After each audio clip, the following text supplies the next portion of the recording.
Hello, everybody, and welcome to yet another episode of the Valentine Sports Show. I'm your host, as always, Frank Rampin, and let's dive right into another week of the NFL season. Week 14 just wrapped up. Today is Tuesday, December 12th, am I right on that? I don't even know. December 12th or something like that. Whatever, who cares? Episode 30 of the Valentine Sports Show, week 14, just wrapped up, and a lot of crazy outcomes this week. A couple great games, a lot of great finishes, and one not so great finish. Sure you could guess what that one was.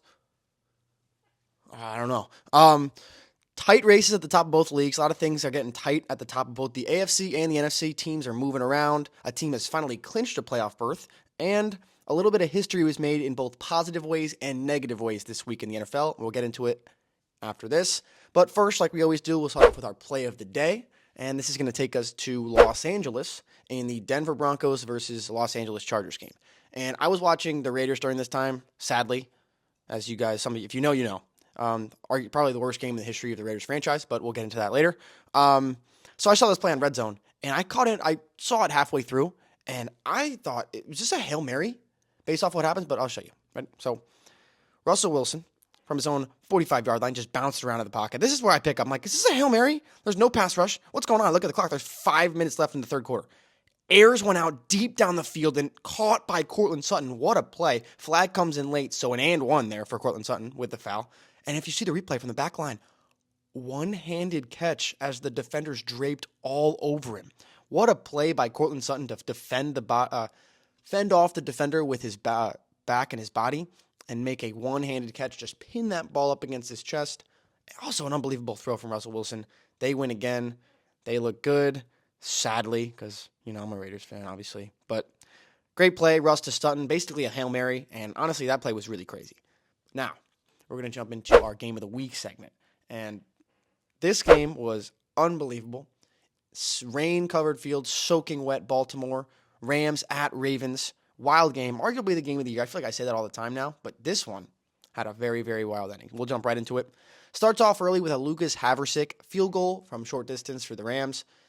Mason Crosby actually was just brought on by the Rams, I think, to the practice squad. So I guess he was there. But he didn't kick. Lucas Haversick kicked for them, and that proved to do well. So 3-0 for them early on. But first, our second drive of the game for the Ravens, 1st and 10 from their own 46-yard line. Lamar Jackson looks deep left on the left sideline. Wide open is Isaiah Likely, who takes it in for the first touchdown of the game, 7-3, Ravens on top. Couldn't be more wide open there from Isaiah Likely. Lamar making plays early on here. Next Rams possession, 3rd and goal here with about 12 minutes left in the second quarter. Stafford with a blitz coming, throws off his back foot lollipop to the corner of the end zone right into the waiting arms of Cooper Kupp. Unbelievable throw there. If you see how early Stafford let that ball go, Cooper Kupp wasn't even out of his break when Stafford let that ball out. Dropped it right in the breadbasket. Unbelievable throw from Stafford, looking like himself back in his Detroit days and when he won the Super Bowl a couple years back. So Ravens get the ball back down 10-7. Move the ball into Ram territory. From the Ram 44-yard line, Lamar Jackson on 1st and 10. He's going to step up to the line, call an audible. Take the snap, survey the field. Move around in the pocket a little bit. He's going to fire one deep down the left sideline. Odell Beckham Jr. is there to make the adjustment and make the catch, sliding into the end zone. Touchdown, Odell. He's been a lot better recently over the recent weeks. He has been much more of a contributor for this Ravens offense, and that is huge for them. So Rams get the ball back, move the ball down on a big Cooper Kupp play, and on a 2nd and goal from the 7-yard line, a screen pass to Davis Allen works his way over to the right side and forces his way into the end zone for his first career touchdown. So first career touchdown from Davis Allen puts the Rams back on top 17-14 to respond to the Odell Beckham Jr. catch. Rams get the ball back, drive down, leads to another Lucas Haversick made field goal, makes it 20-14 Rams. So Ravens get the ball back just before the end of the half, drive down into field goal range for arguably the greatest kicker of all time, Justin Tucker. He nails one through from 46 to make it a 20-17 ball game. So both kickers trade off field goals to end the half. At the half, we are at 20-17 with the Rams on top. Matthew Stafford and Cooper Kupp looking good, along with Puka Nacua, the rookie sensation. So a defensive stop starts the second half for Baltimore. They get the ball, and Tucker hits yet another field goal to tie the game up at 20-20. So after that field goal, Ravens get another stop, get the ball back, 20-20 ball game still. About 6 minutes left to go in the third quarter. Lamar, snap goes right by him. He's not ready for it. Into the end zone. He's forced to kick it into the stands. That's a safety. Rams go on top, 22-20. Look at this. Motion man, Zay Flowers. Lamar not ready for the snap. Goes right by him. Absolute missile. All he can do is just kick it. Goes into the stands. 22-20. Rams lead. They're going to get the ball back. But Baltimore defense is able to hold them. They get the ball back for their offense, and Justin Tucker kicks yet another field goal, this time putting the Ravens on top 23-22. So Justin Tucker has been very active throughout the middle part of this ball game, puts the Ravens on top 23-22 after the safety by the miscommunication between the center and Lamar Jackson. So Rams get the ball back here, 1st and 10 going in at the 45-yard line. For the Ravens, Stafford fakes the handoff, drops back, floats one down the right side, and Puka Nacua lays out to make an unbelievable catch. What a play from Puka. He was fired up. He was screaming. You could hear it through the broadcast. But what a throw, what a catch from Stafford and Puka Nacua. Unbelievable play from them. Later on in the drive, 2nd and goal from the 5. Stafford drops back, escapes the rush, makes a little sidearm toss to the right corner of the end zone, and finds Demarcus Robinson, the former Kansas City Chief, for the go-ahead touchdown. The 2-point conversion is no good, so it will be 28-23. Rams back on top with just under 5 minutes to go in this ball game. Rainy, sloppy day in Baltimore. A lot of people thought it was going to be a slugfest, but these offenses came to play today. So Lamar gets the team back on offense and leads a great methodical drive. Couple checkdowns, not doing too much, just trying to move the ball up the field, kind of looking like a Brady drive, honestly. Lamar did very well to get them into position here. And after a weird play where Lamar was getting dragged down, he threw it as he's getting sacked. It looked like he got it away before he was down. I thought it should have been ruled an incomplete pass, but they ruled it a sack on the field. It brings up a 3rd and 17 from the 21-yard line of the Rams. Lamar drops back in the pocket, rolls out left a little bit, fires to the end zone. Zay Flowers makes the catch, secures it. Ball does pop out at the end here, but they rule that he makes the play and secures it for long enough. Touchdown. Ravens go back on top by 1 point. They're going for 2 to make it a 3-point game as they score here with just over a minute left to go in the game. Lamar rolls out, escapes the sack, hit as he throws, finds Zay Flowers in the back right corner of the end zone. So Zay Flowers gets the octopus there, a touchdown and the 2-point conversion to put the Ravens up by 3 points here with just over a minute left to go in the ball game. So huge drive from Stafford there and a huge drive from Lamar to respond and go up by 3, setting the Ravens up to win this ball game. So, after a big play to Demarcus Robinson, Stafford is driving. Stafford and the Rams are driving.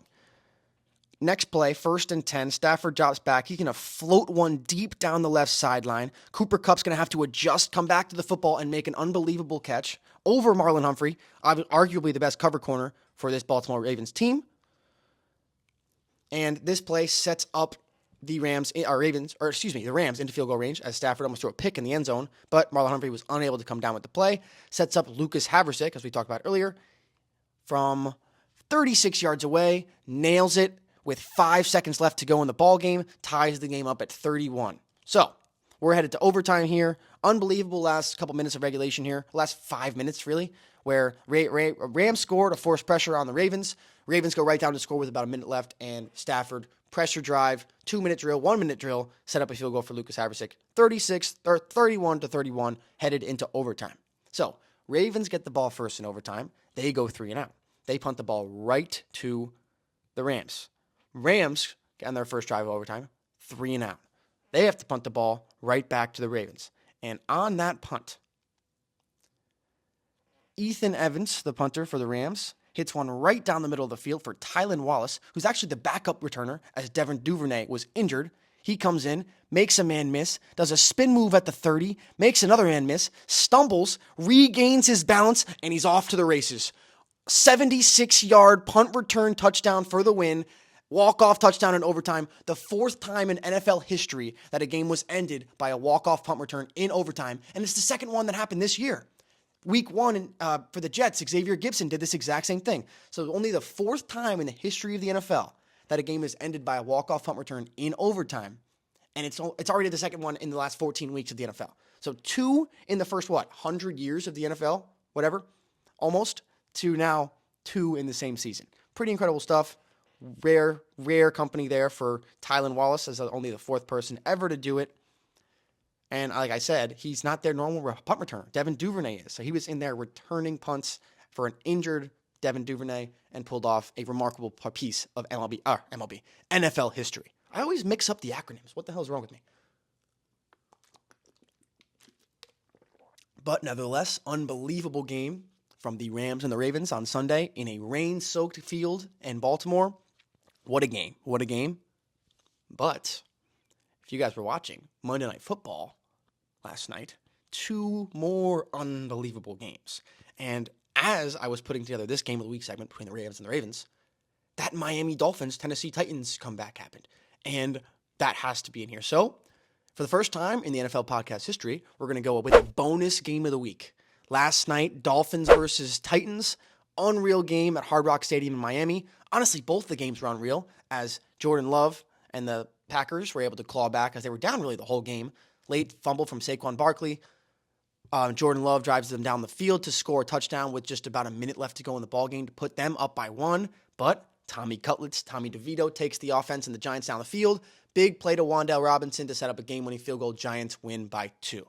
In the other game that was happening simultaneously last night, maybe an almost more unreal situation unfolded in front of our eyes. So, bonus game of the week, and we'll pick it up here on the first drive of the game here for the Miami Dolphins.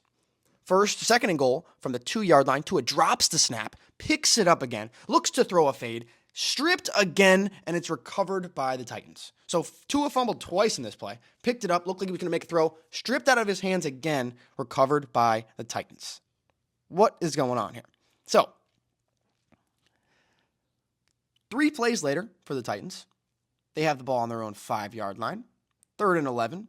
Will Levis looking to set up a little screen here. Throws it right into the chest of Zach Sealer. Big man picks it off, takes it to the house from like 2 yards out as the screen pass was right there into his chest. 7-0 Miami. So, after Tua turns the ball over, Will Levis throws it right back to Zach Sealer, who takes it in, and for the first touchdown of this game, big man pick 6. Crazy way to start this ball game off as 2 turnovers right in the way. And this is the 3rd straight game that the Dolphins have a defensive touchdown. That's going to be the first time in their franchise history that this ever happens. Pretty unbelievable for them. 3rd straight game with a defensive touchdown. And that's pretty scary when you think about what this offense can do. But little different story during this game. So we'll jump ahead now. Titans are driving here. And Will Levis makes a crazy play with his legs, escapes a sack, and tries to take on Jalen Ramsey. Just right shoulder to shoulder. He honestly did tell his own there, short of the first down. For some reason, Bradley Chubb was so upset that he didn't make the sack originally that Levis escaped from, that he took his helmet off and slammed it while he was still on the field. So that's a 15-yard or half distance to the goal. Unsportsmanlike penalty, automatic first down for Tennessee. Drive stays alive. So huge penalty there from, Bradley Chubb, the veteran, really. Huge defensive player for this Miami Dolphins D-line. So that sets up the Titans inside the 5-yard line. Derrick Henry takes the direct snap and just walks into the end zone. Look at that. No chance there. He just shoulders a guy at the goal line. Yeah, you got no chance, bud. Sorry about it. Dolphins get the ball back, drive down inside of Titans territory, but the drive stalls out. That's going to set up a Jason Sanders field goal attempt from 44 yards out. And Frank the Tank said it, and it happened during the Raiders game too. This is the missed field goal angle. Whenever they show this angle, you know that it's going to be a missed field goal. I don't know why they do this. Just show it from the normal angle. I don't like this. This is weird. Because I almost couldn't tell the field goal didn't go in for the Raiders one. We'll talk about that later. But this is a weird angle. 44-yard attempt from Jason Sanders. Frank the Tank said it was going to be the missed field goal angle. And what does he know? It gets blocked. Tennessee picks it up at their own 14-yard line, tries to return it. For a second, I thought they had a chance here. But tackle at the 20-yard line, but huge play from the Tennessee Titans special teams to block the field goal. Game stays at 7-7. So now we're around the, 5-minute, we're just around halftime here. This game turns into an absolute field goal fest. After the blocked one from Danico Autry blocks Jason Sanders, Nick Folk goes down, kicks one right before halftime to make it 10-7 Tennessee. After a huge play from Will Levis to DeAndre Hopkins. Wild play. Could have been offensive pass interference. They didn't call it. Sets up a field goal from Nick Folk. 10-7 Tennessee. Then, in the third quarter opens up. The Dolphins come down and kick a field goal of their own, tying it up at 10-10. After that, heading into the fourth quarter, Nick Folk makes another field goal to make it 13-10. So a long portion of this game throughout the middle kind of was stagnant. The Dolphins' offense couldn't really do anything. The Titans were playing a good game, making it kind of a gross, muddy affair. That's kind of how the Titans roll. That's what they need, especially against an explosive offense like Miami, and they did not look like themselves today. Tyreek, I forgot to talk about Tyreek. How do I forget to talk about Tyreek? Tyreek Hill gets rolled up on in the first quarter of this game. Caught a screen pass and gets rolled up on. So he was out of this game early. He missed the entire second quarter after that. He came back in for one drive and was great. That was one of the drives that set up a Jason Sanders field goal. But that was all we saw of Tyreek Hill, really. He got banged up, and it looks like he had a little bit of a problem, was unable to come back in the game for what he would like to be, wasn't in for crunch time. So that hindered this Miami offense very, very, very much. So Tyreek Hill, that should be more of a bolster to his MVP case. I think that he should at least be considered for MVP right now. He is on pace. I don't know about it anymore because of last night, but he was on pace for 2,000 yards as a receiver. And look at what happened to the offense after you take him out of it. It struggled. So, heading into the fourth quarter, Nick Folk made it a 13-10 ball game. So we go into the fourth quarter, it's still 13-10. This is the first time that Miami hadn't scored a touchdown, an offensive touchdown through three quarters since 2017. That's not a good stat. First time going that long first time through three quarters without an offensive touchdown in 6 years. That's not ideal for this crazy, crazy potent offense that Miami has.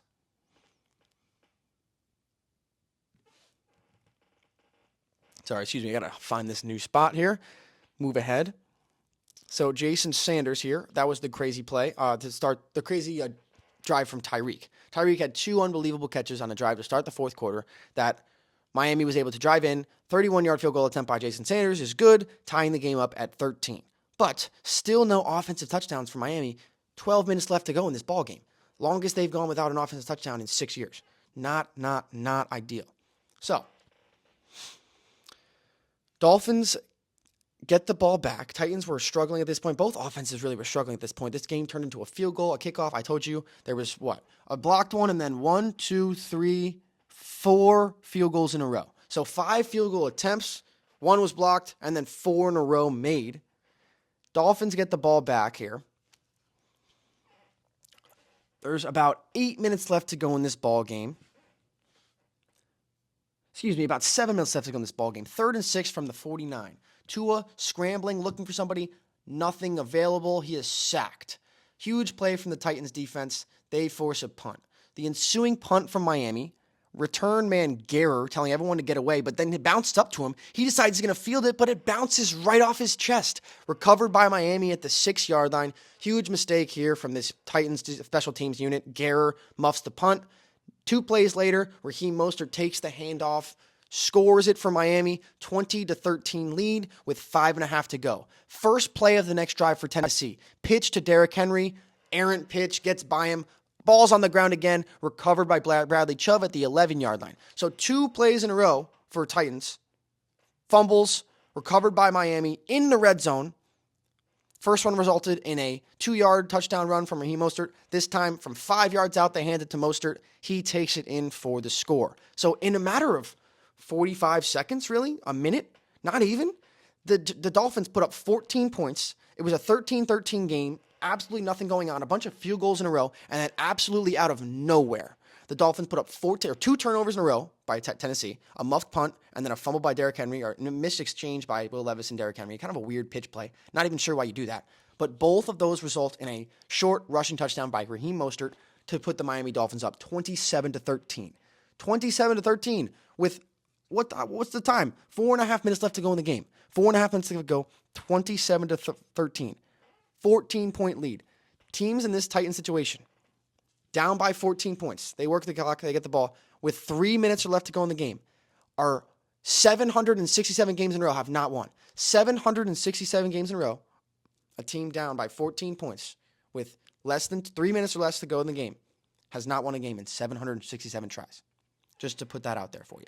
So, Will Levis going to methodically take them all the way down the field. A couple nice plays from Tajay Spears, one of them where he kind of made a juggling helmet catch almost, and then a screen pass to him for a bunch of yardage. They worked the ball all the way down to just along outside the red zone.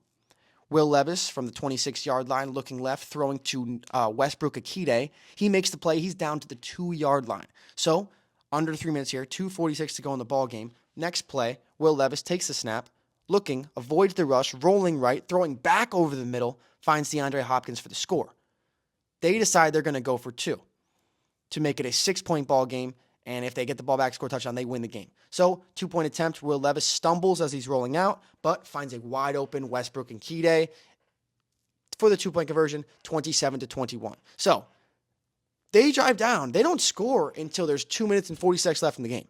2 minutes, 40 seconds left in the game. 14-point game with 2 minutes and 40 seconds left to go in the ball game. 767 times in a row a team in that situation, no wins. So, Titans need to stop desperately, have all 3 of their timeouts. Immediately start calling them on the first sequence, force a 3rd and 6 here from Miami. Tua, with 2.5 minutes left to go in the ball game on 3rd and 6, takes the snap, surveys the field. He's going to try to run for it, but the Titans are there again. Plus, there's a hold on the play, moves them back even farther. So, Titans defense comes up huge here when they need him the most, forces another punt by Miami. So, Will Levis, first play of this drive, surveys, fires one over the middle. DeAndre Hopkins is wide open. Big play on the first play, all the way inside the 30 of Miami. On the a positive side of the 2-minute warning still. Unbelievable. So, Titans working it all the way inside the red zone.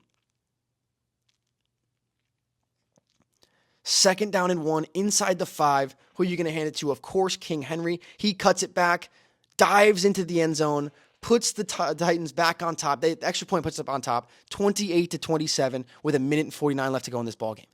Are you kidding me? Within a minute. So this game, what just happened at the end of this ballgame?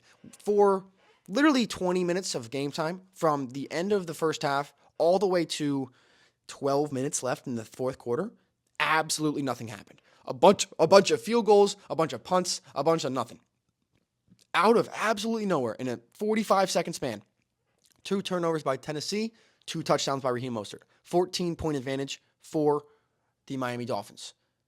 A minute later, not even a minute later, 2 minutes and 40 seconds, Will Levis throws a touchdown pass to DeAndre Hopkins. An insanely fast 3-and-out by the Miami Dolphins gets the ball back for Tennessee. They go right down the field and score in about 6 plays. In less than a minute there, Tennessee goes up by 1 because they got the 2-point conversion by Nick Westbrook Akide there. So an absolutely roller coaster swing of a game that this was in the last final minutes. But there's still 1 minute and 49 seconds left to go in this ball game. The Dolphins still have a chance with this explosive offense. So Tua driving down just on their side of the field at their own 45-yard line, 3rd and 3. Tua's going to throw one out into the flat to Devon Achane. He's got to make a man miss and get the first down. He cannot get the first down. He's trying to get out of bounds. The first official rules him out of bounds, but the second official overrules him. Clock's still running. 4th and 2. Tua, pressure situation, got to make a play, and the Titans defense gets to him yet again. Every time they needed a big play, this Titans defense, it looked like they were into his face, getting a sack or forcing a pressure. Unbelievable comeback. First team in 767 tries to be down 14 points with 3 minutes left or less to go in the game and win it. They're the 5th team to do this since 2000, and they're the first team since 1976 to do it without going to overtime. They won it in regulation. 15 points in the last 2 minutes and 40 seconds of the ball game. Unbelievable comeback from the Tennessee Titans, and I'm sure you can see why I had to put that in as the bonus game of the week. First time it's happened since 2017, 767 games in a row that a team could not come back with less than 3 minutes to go, down by 14. And they score 15 points in 2 minutes and 40 seconds. Will Levis sets the record for most passing yards by a rookie on Monday Night Football, and what a night it was for the NFL. after a pretty good Sunday, but that Monday night was just unreal, and I had to put a double game of the week in there. I just had no option. Had absolutely no option. Unbelievable week of the NFL. Week 14 in the books. Game of the week segment. 2 game of the weeks. Rams, Ravens in the rain in Baltimore. 4th ever punt return touchdown to end a game in overtime in the history of the NFL. And then last night on Monday night, first time in 767 tries, a team down 14 points with less than 3 minutes left to go in the ballgame wins it. First time since 1976 that they won it in regulation. And just to put on a sour note, that team who did it in 1976 was the Raiders. So shows where we've come since then. But I'm still getting ahead of myself. Now, we'll move into the NFL standings update. Starting off with the AFC East, still on top is the Miami Dolphins, but they took a huge hit last night. Falling to 9-4, lost to Tennessee 28-27 in a wild game, Monday Night Football, our second game of the week. Like I said, Miami had a defensive touchdown by Zach Steeler, pick 6, their first score of the game, and it was their first touchdown first and only touchdown until there was 5 minutes left to go in the ball game. It was that defense touchdown scored in 3 straight games for the first time in franchise history for Miami. Like I said, they have no offensive touchdowns through 3 quarters, first time since 2017. That game was actually also against the Titans, so maybe the Titans just have their number. And in this game, there was 32 fourth quarter points. The game went into the fourth quarter 13-13, ended 28-27. 32 fourth quarter points, but the Dolphins lose by 1 in a wild Tennessee comeback to fall to the 2 seed in the AFC. The Buffalo Bills had a wild game of their own in Arrowhead in Kansas City. This could have been our game of the week as well, but a lot of wild stuff happened. They beat the Kansas City Chiefs in Kansas City for the 3rd straight year, 20-7. 3rd straight year Josh Allen beats Mahomes in Arrowhead, and Mahomes and Andy Reid went absolutely nuts after this game. I guess I'll talk about that one in the Chiefs segment, but oh my God. This AFC playoff picture is extremely tight. 6 teams now are 7-6. So that means at 7-6, the Bills are the 11 seed in the AFC. In the NFC, they'd be in the playoffs, but not in the AFC. 7-6 gets you with the 11th seed for the Buffalo Bills. So that's pretty unfortunate. But huge game from Josh Allen. He made a bunch of big plays. James Cook had a great game. They beat the Chiefs in Arrowhead for the 3rd straight year. The New York Jets, they improved to 5-8, beat Houston in a rainy day at MetLife Stadium. It's been rainy for the past month, I feel like. Every game at MetLife Stadium is just raining. 30-6, final score. But this game went into halftime 0-0. It was one of 2 games this Sunday that went into halftime 0-0. It was the first time that 2 games went into halftime 0-0 on the same day in the NFL since 1988. So a pretty long time. I'm pretty sure you can guess what that other game was if you watched the NFL this week. Yeah, it was the Raiders and the Vikings, 0-0 at halftime also. This Jets game was too. But the Jets scored 30 second-half points. Zach Wilson looked great in the second half. They take down C.J. Stroud and the Houston Texans. That's a bad loss for them. They improved to 5-8. The New England Patriots, they actually won a football game this week. They improved to 3-10. They beat Pittsburgh on Thursday Night Football in Pittsburgh in a pretty actually good game, 21-18.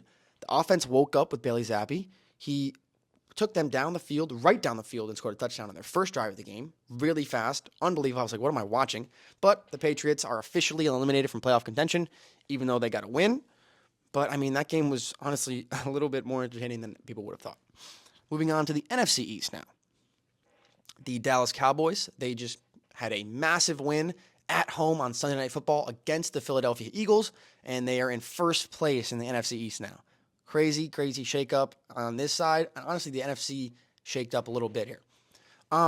They beat Philly on Sunday Night Football 33-13. They beat them by 20 points. Take this top spot in the division. Huge win for the Cowboys, as they look like the second best team in the NFL behind the 49ers. Brandon Aubrey just became the first kicker in NFL history to make 2 field goals over 59 yards in the same game.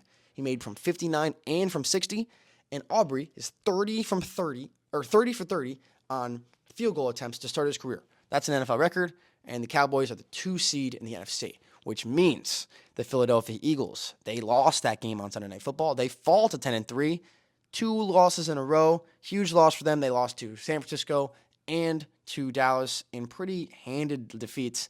All 3 of their star players fumbled. Jalen Hurts, Devontae Smith, and A.J. Brown all fumbled in this ball game. They fall out of the division lead and all the way down to the 5th seed in NFC, first wildcard spot. But the reason for that is because they have the same record as Dallas, but the Cowboys have a better divisional record. So bumps the Eagles into the wild card spot. Tough for them. The New York Giants, we spoke about them a little bit. Tommy Cutlets brings this team to 5-8. They beat Green Bay on Monday Night Football in one of those two great games last night. They won that game 24-22. Tommy Cutlets leads the game-winning drive. He's had that game-winning field goal.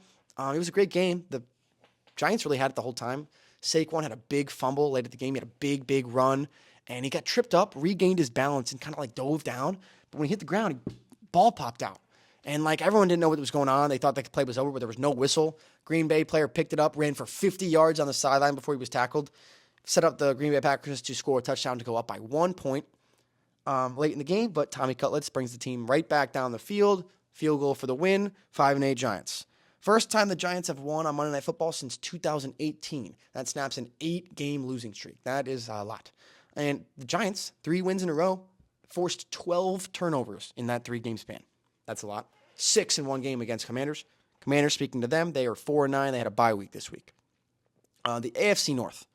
The Baltimore Ravens, we talked about them. They improved to 10-3. They won our game of the week against the Los Angeles Rams on a crazy punt return touchdown by Tylan Wallace to finish in overtime 37-31. Tylan Wallace, like I said, was a backup punt returner returning on this game to fill in for the injured Devin Duvernay. And I said this multiple times already. 4th time in NFL history, a game was ended by a walk-off punt return in overtime. 2nd time this season. Xavier Gibson did it for the Jets in Week 1. And the Baltimore Ravens, they are the 1 seed in the AFC right now because the Dolphins lost last night. So what a weekend if you're a Ravens fan, honestly. Crazy comeback win, game of the week. And our other game of the week resulted in you staying in first place in the AFC, the Dolphins losing. So good for them. The Cleveland Browns beat the Jacksonville Jaguars 31-27 in a huge game for AFC playoff picture. Joe Flacco, oh my, unreal Joe Flacco. Second week that he's been the Browns quarterback, and it's just a crazy thing to see as he's been the Baltimore Ravens quarterback. Everyone knows that. That's what he's known for. But balling for this Cleveland Brown offense, named the starter for the remainder of the season after really coming off the couch. He just became the first Browns quarterback with 3 touchdown passes of 30 yards or more in the same game since Brian Sipey in 1980. So, I mean, second game with the franchise, already doing things that haven't happened in 40 fucking years. Unbelievable. He threw for 300 yards and 3 touchdowns. 4th time in the last 8 years that Joe Flacco has done this. He did it 1 time for Baltimore, 1 time for Denver, 1 time for the Jets, and now 1 time for Cleveland. So 4 times in his last 8 years, he's thrown for 300 yards and 3 touchdowns. All 4 of them were with a different team. Baltimore, Denver, New York Jets, and Cleveland Browns now. And the Browns at 8-5, they are the 5 seed in the AFC right now. The Pittsburgh Steelers, they lost to the New England Patriots on Thursday Night Football, 21-18. Bad loss, 2 bad losses in a row. They lost to Arizona at home and New England at home. 2 games that you really need to win. Offense doesn't look good. Kenny Pickett didn't play on Thursday night. Just unfortunate for them. They're 7-6. They're one of those teams that are 7-6. They're the 6th seed in the AFC right now. The Cincinnati Bengals with another huge win, another 7-6 team we got here. They beat the Indianapolis Colts, who is a playoff team in the AFC right now, 34-14. Huge win for them. Jake Browning looked really good again. They're the 10th seed, 1 spot ahead of those Bills. Moving over to the NFC North now. The Detroit Lions took another bad loss to the Chicago Bears. They lost 28-13. Not a very good loss, and they've looked like a different team since Thanksgiving. The curse of Jack Harlow, I don't know. Maybe they didn't give him a good enough stage. Maybe that's why. I'm not sure. But they have looked like a different team. Not good for them. 3 seed in the NFC still, 9-4. But a little cause for concern for Detroit Lions fans. The Minnesota Vikings, they improved to 7-6. They beat the Raiders in a absolute thriller of a ball game. 3-0. 3-0. Are you kidding me? It's the first 3-0 final since Steelers versus Dolphins on Monday Night Football back in 2007 in Pittsburgh. But that game was played in an absolute monsoon. Look up the highlights of it, please. I'm pretty sure there's a video online that you can look up for that game that's called the worst Monday Night Football game of all time. Because it was 3-0 in an absolute monsoon. The field was muddy. They couldn't do anything. But the reason I point that out is because this 3-0 game was inside. was played indoors in Vegas. So there's no elements. What are we doing? Just got to point that out. The lowest scoring indoor game in the history of the NFL, 3-0. First win without a touchdown for the Vikings since 1993 against the Packers. But the Vikings are the 6th seed in the NFC, playoff team if we ended the season right now. The Green Bay Packers, they lose on Monday Night Football last night, 24-22 to Tommy Cutlets and the New York Giants. Led a game-winning drive against them to break their hearts at the end. Malik Heath caught his first career touchdown pass late in this ball game to put the Packers up by 1 with about a minute to go. He was going nuts. Unbelievable play by him. Jordan Love led a couple comeback drives to but Tommy Cutlets was just too much. First loss in December under Matt LaFleur as the coach of the Green Bay Packers. He was 16-0. That was previously a record for a month of December. But first loss, and now he's 16-1. But they are the 7th seed in the NFC still. The Bears, 5-8. They beat Detroit. They looked better. 2 wins in a row now. Maybe Matt Eberflus has kept his job. Maybe they're going to keep Justin Fields now. Who knows what's going to happen in this draft? I'm predicting a crazy, crazy blockbuster trade on draft night, but we'll see what happens. The AFC South, the Jacksonville Jaguars still cling to the top of the AFC South. That is because the Colts lost, but they are 8-5. They lost to Cleveland 31-27, and this game really makes this division tight. Because now, the Jaguars, the Colts, and the Texans are all 1 game away from each other. That's very interesting. The Jags are the 4th seed in the AFC. Colts 7-6. They lost to Cincinnati 34-14. They did not look good at all. They had a defensive touchdown that kind of brought them back into this game. But still, they're the 7th seed in AFC at 7-6. But the Texans are right on their heels, but they just lost to the Jets at the Jets 30-6. Offense could not do a dang thing at MetLife in the rain. Literally, they punted on every single possession, I'm pretty sure. C.J. Stroud ended up getting hurt, head slammed to the turf, entered concussion protocol. Unfortunate. And I mean, MetLife Stadium, every single week, there's an injury there. It's crazy. Like, they just got to retire the field or something. Like, they got to figure something out. It feels like the field is cursed. But they are the 8th seed. They're a spot behind Indianapolis.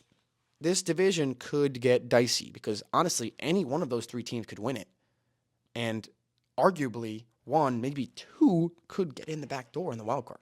So you never know what could happen here with this AFC South. Way better than people probably thought. The Tennessee Titans, they improved to 5-8 last night on Monday Night Football. So 2 upsets of teams that really weren't supposed to win against 2 playoff teams. The Dolphins were fighting for the 1 seed. They lost to the Titans. The Titans improved 5-8. The Packers, they're the 7th seed, still the 7th seed in the NFC. They lost to the Giants. They improved to 5-8. So pretty weird. The Tennessee Titans, we're talking about them. They beat Miami 28-27 on Monday Night Football. Crazy fourth quarter comeback. 15 points scored in the last 2 minutes and 40 seconds. Will Levis leads 2 late touchdown drives to take the lead, one of them with a 2-point conversion as well. Both of them with less than 3 minutes left to go in the fourth quarter. 767 teams were in this situation, being down 14 points with 3 minutes left to go in the game. First time it's been happened in 767 tries. Will Levis had 327 passing yards. That is the most by a rookie in Monday Night Football history. They're the 5th team since 2000 to come back down 14, less than 3 minutes to go. Only team to win the game in regulation. The last team to do that was the Raiders in 1976. 32 points scored in the fourth quarter. And this is the largest upset of the season. Tennessee was a 13.5-point underdog going into this game, and they win the game outright by 1. First road win of the year for the Tennessee Titans. Wow. Over to the NFC South, and this is just the poop shoot division, as now, for the 3rd straight week, we have a new leader in this division. It was the Saints 3 weeks ago.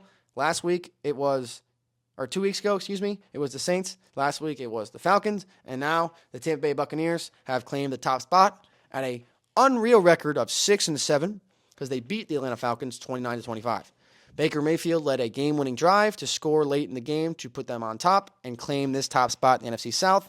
They have the 4th seed in the NFC for now. I'm sure this will change a little bit as all the Bucs, the Falcons, and the Saints are all 6-7. And they're all in different spots based off of tiebreakers. The Falcons 6-7, they lost head-to-head to the Bucs. That's why they're down here. Bad loss for the Atlanta playoff pick hopes. They fall from the 4th seed all the way to the 10th seed. So that's how this is going to work here, this NFC South. The winner is going to be the 4th seed. The other teams are going home. So, yeah, pretty whack there. The New Orleans Saints, they're 6-7 as well. They beat Carolina Panthers 28-6. Derek Carr played okay after he was absolutely smoked last week. had a rib injury, a back injury, and went into concussion protocol, but somehow he was able to play. I guess that's pretty crazy for him. They are the 11th seed, one behind the Falcons. Panthers 1-12, lost to the Saints 28-6. Jones. AFC West, the Kansas City Chiefs. They lost to the Buffalo Bills at home for the third consecutive time, 20-17. Mahomes and Andy Reid absolutely lost their minds at the end of this game. So, 27 game, late in the ball game, Chiefs trying to go in, tie or take the lead. I think we're after the 2-minute warning. Under 2 minutes left to go in the game. I think it was a second down, maybe third and down play. I think it was second down. Mahomes finds Kelsey deep over the middle of the field. Kelsey makes a guy miss, trying to weave his way through traffic, and out of nowhere, just laterals it, but not like a little rugby pitch. He threw a pass on the run, 25 yards away to Kadarius Toney on the sideline, who's just standing there alone, oh, cool. Walks into the end zone. Chiefs go up on an unreal play. I saw that happen on Red Zone Live, and I was like, what? What just happened? What? Kelsey, what are you doing? But it's unreal play. So, unbelievable. But Kadarius Toney was lined up a whole yard offside. His helmet was almost lined up with where Von Miller's helmet was. He was almost lined up past the defensive line. He was almost past the neutral zone. So it's so egregious that they had to throw a flag. Play comes back. Chiefs end up getting stopped. Bills win the game 20-17. Mahomes comes off the field, slams his helmet, has to be restrained by 8 of his teammates from going after the referee, losing his mind. And the game finally ends. He goes out to shake hands with the quarterback. And, Josh Allen just beat you. He doesn't want to hear you complaining. And you go out there and you're like, it's the worst call I've ever seen in my fucking life. Worst call I've ever seen in my life. I've never seen anything like that. They call that right there? You're saying that to Josh Allen after you just played against him? How about good game, dude? Way to throw. Way to stay healthy. Just complaining about the refs to Josh Allen. Not a good look. And then both Andy Reid and Patrick Mahomes in their post-game pressers absolutely bashed the referees, even though it was the correct call, number one. Patrick Mahomes and Andy Reid both say that they shouldn't be called in that situation. They should get a warning. Not when it's that egregious. All NFL's referees who I've heard say anything about it agree to that. And Mahomes is saying that play shouldn't be called at a ticky-tack time in the game. How about last year's Super Bowl ended on a ticky-tacky flag that ended for the Chiefs in their favor? James Bradbury barely got touched at all. Or barely touched, I don't even know who it was. Holding. Game over. Chiefs just run the ball, set up a field goal, game over. Chiefs, Super Bowl over. There was 2 minutes left to go in that point in time. That was a third down play. That effectively ended the Super Bowl. So I don't know what he's talking about, trying to be so a victim of all this, because there's multiple times that the Chiefs have won games that they shouldn't have. They should both get fined a lot of money, both Andy Reid and Patrick Mahomes. But the Chiefs still the 3 seed in the AFC. The Denver Broncos, they beat the Chargers 24-7, right in the mix of those 6 teams in the AFC playoff picture that are 7-6. They're the 9 seed right now. They're ahead of Buffalo and Cincinnati. They started 1-5. They're 7-6 now. That's kind of crazy. Started 1-5, now they're 5-1. Their last 6. The Chargers 5-8. They lost to Denver 24-7. The offense looked terrible. What is wrong with them? And Justin Herbert got hurt. He broke a finger on his right throwing hand, so that's not good. And they play the Raiders. They play us on Thursday night. So interesting. And talking about the Raiders now, we fall to 5-8 as well, but we lost the Chargers head-to-head, so we're below them. Lost to Minnesota 3-0 in hands down the worst game in the history of the Raiders franchise. Oakland Raiders, Los Angeles Raiders, Oakland again, Las Vegas Raiders. The worst game in the history of the franchise. The first time in the history of the Raiders organization that a game went into the fourth quarter with a score of 0-0. It was the first 3-0 final since Steelers-Dolphins, like I said earlier, in that Monday night game in a monsoon. This game was played inside in Vegas, the lowest scoring indoor game in the history of the NFL, and the first 3-0 loss in the franchise history of the Raiders. So, just absolute new historic lows for the Raiders franchise, and honestly, I don't know why I'm even wearing this today. Sitting in front of all these legends. It's embarrassing to these legends that I'm sitting in front of right now, where the Raiders franchise is right now. But I digress because, what else is there to say? Because they're already in Vegas. We have no fans. Did you see the skull chant happen at our own field? That's a joke. I hope Mark Davis saw that and saw that he's a joke. And finally, to wrap it up, the NFC West, the San Francisco 49ers improved to 10-3. They claim the top spot In the NFC, they beat Seattle 28-16, looked dominant again. Best team in football, first team to clinch a playoff spot. They officially clinched a playoff spot this week. Don't know where it's going to be, but they clinched it. They're the 1 seed right now because that Eagles lost to the Cowboys. They beat both of those teams head-to-head. They're the 1 seed at 10-3. The Rams lost a heartbreaker to the Baltimore Ravens in overtime, 37-31, in our game of the week. They're the 8 seed, 1 spot back of a playoff spot. They lost in that heartbreaker, 76-yard game-winning punt return touchdown, only for the 4th time in NFL history something like that happened. The Seahawks lost to San Francisco 28-16 to be the 9th seed. They're right behind the Rams. Geno did not play. Drew Lock played. He actually did all right to start this game off, but then Drew Lock kind of Drew Locked, threw a couple picks. DK got thrown out of the game for getting in a fight with Fred Warner. DK needs to stop losing his cool during games. The Arizona Cardinals, they're 3-10, coming off a big win last week, but they had their bye this week. And that'll do it for this week's NFL standings update. Week 14 in the books. Bunch of great games this week. A lot of stuff that shifted the playoff picture in both the AFC and the NFC. 2 games of the week this week had to do it to you. And if you need anything, if you want to see anything more on By Valentine Sports Show, hit up that By Valentine Sports Show on Twitter, TikTok, Instagram, YouTube, all that stuff. YouTube Shorts are going to be back on the shorts. Sorry for the delay. Had finals last month of school. Was a little bit crazy, but now I'm back home in front of the good studio in the good basement. I'll get back on it. Shorts are going to be going out more than ever. And if you need anything about By Valentine Sports Academy, hit up the bvacademy.com. And that'll be it for now. Peace out.